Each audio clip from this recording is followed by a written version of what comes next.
আসি আসি বলে তুমি আর এলে না। আজম খান। ওনার গলার ভয়েসটা একটু এরকমই, একটু কর্কশ শোনা গেলেও গানে কিন্তু দারুণ ছন্দ আছে এবং বাস্তবতা আছে।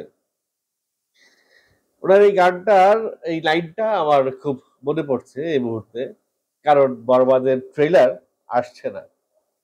আসি আসি বলে বরবাদের ট্রেলার আসছে না। ট্রেলার কি তাহলে আসবে না? এই বিষয়ে আপনার সঙ্গে কথা বলবো। সেই সঙ্গে আরো একটা বিষয় নিয়ে কথা বলবো। শাকিব খানের পেছনে যারা ষড়যন্ত্র করেছিল এবার তাণ্ডব নিয়ে, তাদের একটি বিশাল পরাজয় হয়েছে। কিভাবে কেন হয়েছে সেটি নিয়েও আলোচনা করব। সেই সঙ্গে আরো একটি চমকপ্রদ বিষয় থাকবে, শাকিব খানের একটি বক্তব্য নিয়ে আলোচনা করব। সঙ্গেই থাকবেন আশা করছি। যারা যারা শেষ পর্যন্ত আমার আলোচনার সঙ্গী হচ্ছেন তাদের সবাইকে আন্তরিক শুভেচ্ছা, অভিনন্দন এবং আগামীকাল ঈদ। সবাইকে ঈদ মুবারক, আব্বা মুবারক। ট্রেলার, রাফিকে আমি গতকালকে প্রেস কনফারেন্সে জিজ্ঞেস করছিলাম, কি রাফি ট্রেলার কি আসতেছে? রাফি বললো আসতে পারে। খুব কনফিডেন্টলি কিছু বলে নাই সে। তখন আমার মনের মধ্যে একটু খটকা লাগলো যে ঠিক আছে, যেহেতু খুব কনফিডেন্টলি বলে নাই তার মানে ট্রেলার আসার সম্ভাবনা খুব কম। কারণ গত কয়েকটা বছর শাকিব খানের কয়েকটা সিনেমা ট্রেলার ছাড়া আসতেছে। ট্রেলার ছাড়া শাকিব খানের সিনেমা আসবে এটা যেন একটা ট্রেন্ড হয়ে গেছে। শাকিব খানের সিনেমা ট্রেলার ছাড়া আসুক, তাতে কোনো সমস্যা নেই।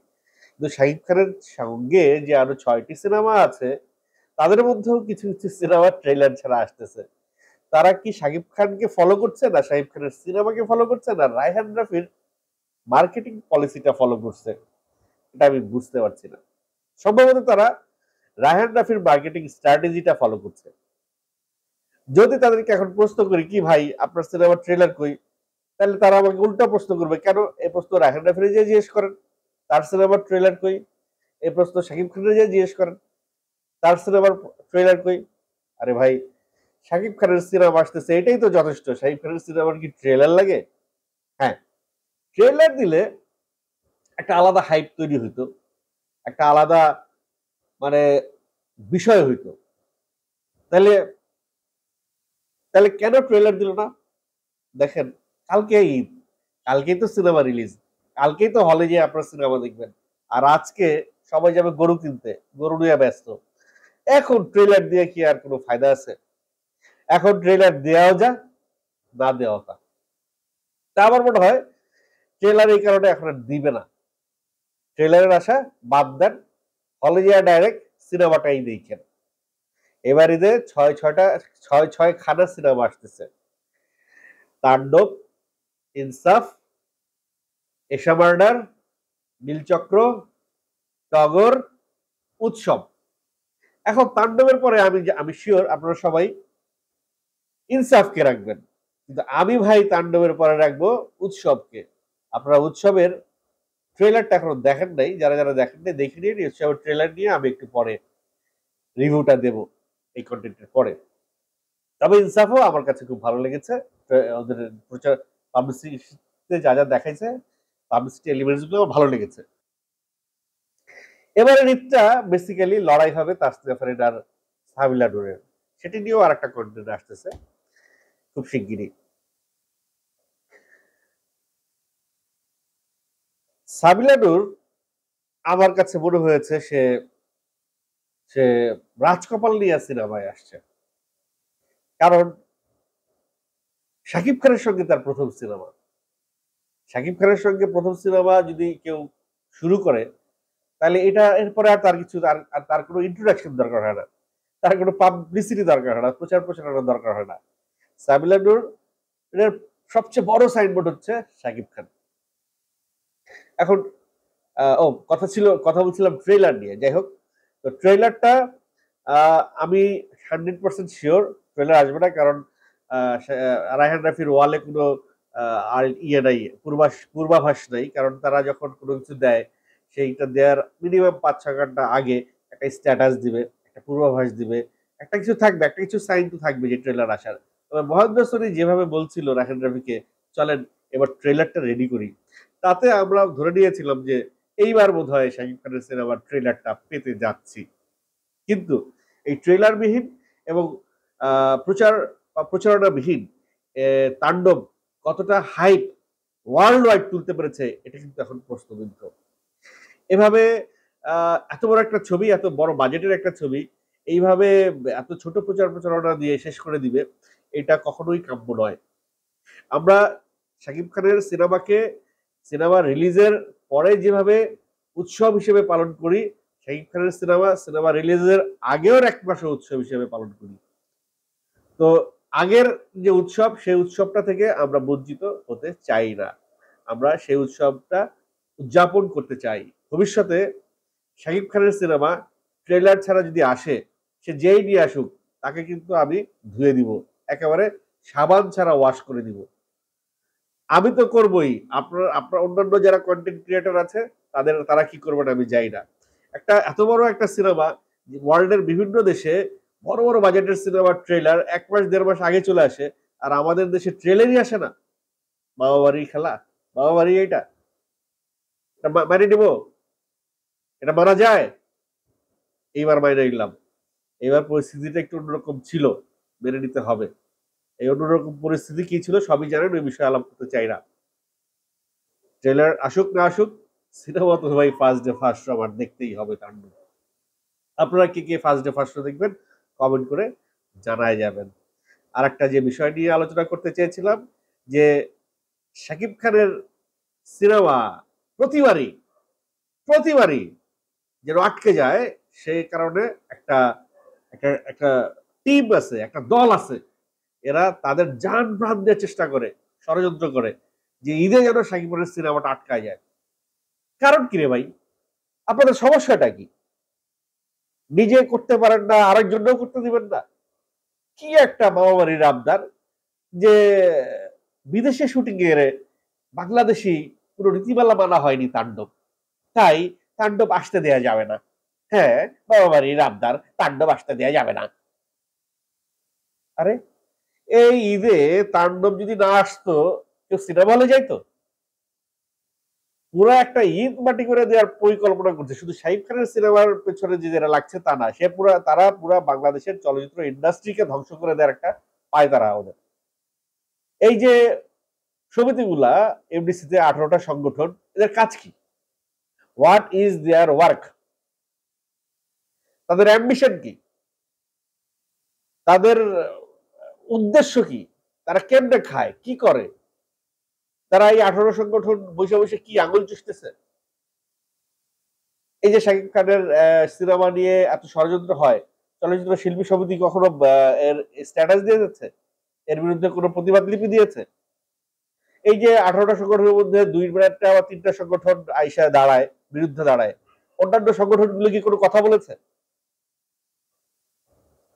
এই যে অনন্য মামুন যে বিদেশের থেকে সিনেমা নিয়ে আসে, আমি অনন্য মামুনের একটা জায়গায় থ্যাঙ্কস দিই। ও জানে এদের মুখ কেমনে বন্ধ করা যায়। ওটা ওই যে ভাত ছিটালে যেমন কাকের অভাব হয় না, এদের মুখে টাকা ছুড়ে দিলে এরা চুপ হয়ে যায়। এই যে বিদেশ থেকে হিন্দি ছবি আইন অনন্য মামুন চালাইলো, ওই কয় লাখ টাকা জানি দিছে, বাস সব চুপ। 18টা সংগঠন চুপ। ঠিক তেমনি চিন্তা করছে ভাই, 12 কোটি টাকা কম না তো, অ্যাটলিস্ট 12 লাখ টাকা তো আমাদের দিবে, তাহলে চলেন আওয়াজ তুলি, সিনেমা আসতে দিব না, দেখবেন সুর করে আমাদের কাছে আসতেছে, আইসা টাকাটা দিয়ে বলবে ভাই আপনার একটু অফ যান, লাগলে আরো দিব। এটা ওরাই করবে যাদের মনে দুর্বলতা আছে, যারা অপরাধ করেছে। আমার মনে হয় না শাহরিয়ার শাকিল কোনো অপরাধ করেছে 12 কোটি টাকা দিয়ে সিনেমা বানিয়ে। হাজার হাজার কোটি টাকা লুটপাট করে আপনাদের নেতা নেত্রীরা দেশের ওই পারে নিয়ে গেল, তাদের নিয়ে তো জীবনে একটা স্ট্যাটাস দিলেন না, বরঞ্চ তাদের জন্য মায়া কান্না করলেন জুলাই আন্দোলনের আগে এবং পরে তো চুপ করে রয়েছেন, কিছু করলে তো এবার তো ধরা খেয়ে যাবেন।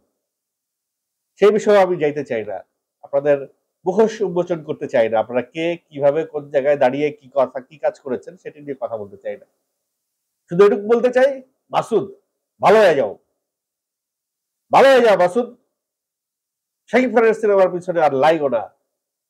বাংলাদেশের একমাত্র নায়ক যে বাংলাদেশের সিনেমাকে একটা ইন্টারন্যাশনাল স্ট্যান্ডার্ড দিচ্ছে, বিশ্বের বাজারে বাংলাদেশের সিনেমার চাহিদা বাড়াচ্ছে, সেখানে কোথায় সিনেমাটার রিলিজ খুব স্মুথ হয় সেই বিষয়ে কথা বলবে, তা না করে সিনেমাটার পা ধরে কিভাবে টানা যায় সেই চেষ্টায় ব্যস্ত থাকে তারা।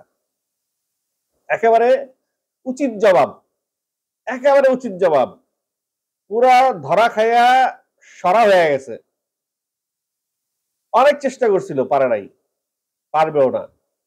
বরবাদের পিছনেও চেষ্টা করছিল, পারে নাই। তাণ্ডবের পেছনেও চেষ্টা করছিল, পারে নাই, পারবে না। ওই যে কুত্তার লেজ কখনো সোজা হয় না, এদের লেজ কখনোই সোজা হবে না। এরা শাকিব খানের পরের সিনেমাতেও চেষ্টা করবে। এদেরকে চিহ্নিত করে রাখেন এবং পরের সিনেমার অ্যানাউন্সমেন্টের আগেই এদেরকে ধরতে হবে, একেবারে টুটি চেপে ধরতে হবে। একেবারে ওদেরকেও আমি এরপরে সাবান ছাড়া ওয়াশ করব। ছেড়ে কথা বলা আর যাবে না, সোজা হয়ে যাইতে হবে সবার, সৎ থাকতে হবে, অনেস্ট থাকতে হবে এবং প্রপার বিহেভিয়ার থাকতে হবে, প্রফেশনালিজম থাকতে হবে। এ পর্যন্ত শাকিব খানকে গত 15-20 বছরে যদি এফডিসির পরিচালকরা সঠিকভাবে ব্যবহার করতে পারতো, তাহলে এই যে সিচুয়েশনটা বাংলা সিনেমা নিয়ে তৈরি হয়েছে, এটি 15-20 বছর আগে থেকে শুরু হইতো। অর্থাৎ আমরা কিন্তু এক যুগ পিছিয়ে আছি। এই এক যুগকে ধাপ করে কয়েক সিঁড়ি পর, মানে পরপর আমাদেরকে উঠিয়ে নিয়ে যাচ্ছে কতগুলো স্কিলড ডিরেক্টর, যার কারণে আমরা কিন্তু ওটার একটা পরিষ্কার পার্থক্য অলরেডি আমাদের হাতে চলে এসেছে। আজকে কলকাতার সিনেমা কোথায় আর আমাদের সিনেমা কোথায়? আজকে আমাদের সিনেমা বলিউডের সিনেমার সাথে মানুষ তুলনা করে যে বলিউডের সিনেমার মতো লাগছে দেখতে। তাণ্ডবের সেট দেখছেন, কস্টিউম দেখছেন, লাইট দেখছেন, কোন জায়গায় এই সিনেমাটাকে আপনারা বলিউডের সিনেমার চাইতে ছোট করে দেখবেন? অনেক ইমপ্রুভ হয়েছে সিনেমা। তো সাবধান, যারা ষড়যন্ত্র করতে চান, বি কেয়ারফুল, ছাড় দিয়ে আর কথা হবে না। ফাইনালি আরেকটা বিষয় নিয়ে কথা বলতে চাইছিলাম, চমকপ্রদ বিষয়, সেটা হচ্ছে যে শাকিব খান কিন্তু অ্যানাউন্সমেন্ট করে দিয়েছেন সাবিলা নূরকে নিয়ে এটি তার শেষ কাজ নয়, আরো কাজ হবে। সাবিলা নূরের উপরে শাকিব খান মুগ্ধ, সাবিলা নূরের অ্যাক্টিং এ শাকিব খান মুগ্ধ। আর অনেক কথা বলেছে শাকিব খান সাবিলা নূরকে নিয়ে, নাটকের শিল্পীদেরকে নিয়ে, ছোট পর্দার শিল্পীদেরকে নিয়ে। সেগুলো নিয়েও আপনাদের সঙ্গে কথা বলবো, তবে এই কন্টেন্টে নয়। এই কন্টেন্টটা বড় হয়ে যাচ্ছে। সবাই আমাকে একটা কমপ্লেন করেন, ভাই কন্টেন্ট ছোট করেন, কন্টেন্ট ছোট করেন। আমি তো বুলেটিন দিতে বসি নাই ভাই, সংবাদ বুলেটিন না যে অমুক জায়গায় অমুক কিছু অমুক ঘটনা ঘটছে শেষ, অমুক জায়গায় ঘটনা ঘটছে শেষ। আমার কন্টেন্টটা হচ্ছে একটি রিভিউ, পর্যালোচনা। একটা রিভিউ, একটা পর্যালোচনা 2 মিনিটে 2 কথায় শেষ হয় না। যারা 2 মিনিটে 2 কথায় শেষ করে সেটাকে বুলেটিন বলে। আমার চ্যানেলটা বুলেটিন চ্যানেল না। আপনারা সেই সমস্ত সংবাদ যদি দেখতে চান, আপনারা হতাশ হবেন আমার চ্যানেলে। আমার চ্যানেলের কন্টেন্ট একটু বড় হবেই।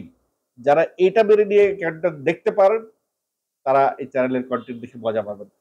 আদারওয়াইজ আমাকে অনেকেই বলে যে আপনার চ্যানেলের কন্টেন্ট দেখি না, কারণ আপনার কন্টেন্ট বড় হয়। তাদেরকেও আমি ধন্যবাদ জানাই। দেখেন না খামাখা, আপনার আপনি প্রি প্ল্যান্ড, আপনি যে আপনি 2 মিনিট দেখবেন, সো আপনার এখানে আসার দরকার নেই। যারা 2 মিনিটের বুলেটিন দেয় তাদের কন্টেন্টটা দেখলে আপনারা 2 মিনিটে 2 লাইন শুনে শেষ। তো আমি যে কটা কথা বলি, আমার ম্যাক্সিমাম ভিউয়ার আমাকে কমেন্ট করে, দেখা হইলে বলে যে ভাই আপনার কথাগুলো শুনতে ভালো লাগে। কে কি বলে বলুক, আপনি আপনার মতো করে কন্টেন্ট করে যান। আমি তাদের জন্য কন্টেন্টটা বানাই। Thank you.